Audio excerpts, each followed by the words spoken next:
Nagsimula ang epiko sa pagpapakilala kay Gilgamesh, ang hari ng lungsod ng Uruk, na may 2 katlo ng pagkatao ay Diyos at ang sakatlo ay tao. Ngunit mayabang siya at abusado sa kanyang kapangyarihan. Dahil sa kanyang pang-aabuso, patuloy na nanalangin ang kanyang mga nasasakupan na naway na makalaya sila sa kanya.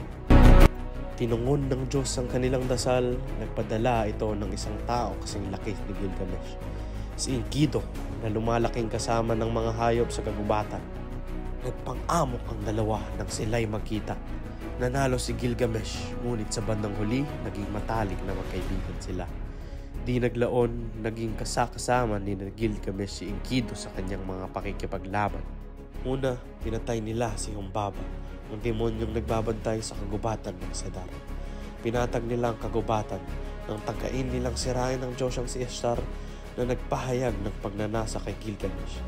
Pinadala nito ang toro ng kalangitan upang wasakin ang kalupaang pinatag nila bilang parusa. Nag-api ni Gilgamesh at Enkidu ang toro. Hindi pinahintulutan ng mga Diyos ang kanilang kawalang panggalang, kaya itinakda nilang dapat mamatay ang isa sa kanila. At iyon ay si Enkidu na namatay sa matinding karamdaman. Ang pagkamatay ni Enkidu ay naging dahilan ng pagkatakot ni Gilgamesh. Sa pag-iral at pangamba, sa wakas ay nagpasimula sa kanya ng paghahanap para sa sikreto ng kawalang kamatayan.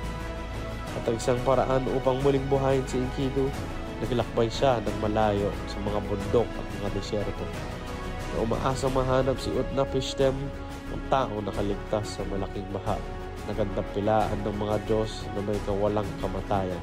Sa mga tulong ng boatman na si Urshanavi, tumawid si Gilgamesh sa isang malaking lawa na makamandag na tubig. Sa wakas ay nakarating na sa tahanan ng walang kamatayang Utnapishtim si Gilgamesh.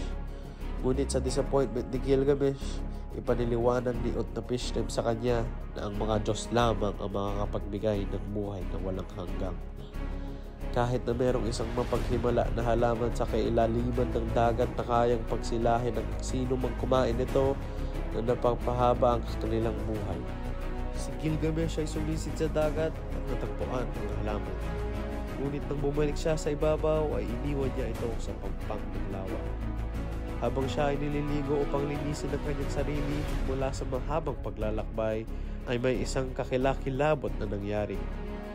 Isang karaniwang ahas na naakit sa mga halaman ay nilamon ng matamis na amoy.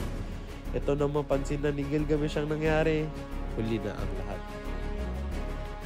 Napagpasyahan ni Gilgamesh na kahit sinong tao, kahit gaano pa siya kalakas, kahit gaano pa siya kayaman, ay hindi niya kayang talunin ang kamatayan at tinanggap na lang niya ang kanyang wakas.